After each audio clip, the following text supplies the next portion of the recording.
So guys, for the first step, you want to get into this screen. Now to get here, you want to turn off your computer from the power button and then turn it back on again.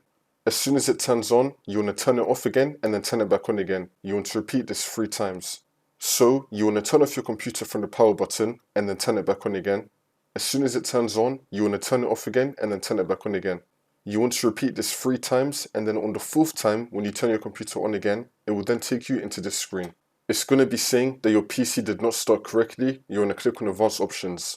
And now once you're on this, you want to click on Troubleshoot, Advanced Options, and then Command Prompt. And now this will come up. And now once you're on this, you want to type in bootrec /fix mbr. Click on Enter. And now you want to type in bootsect /nt60 sys, and then click on Enter.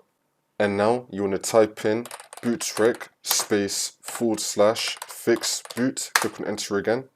And now for the last one, you want to type in bootrec /rebuild bcd, click on Enter again. Wait for this to load. And now once that's been done, we can now close out of this.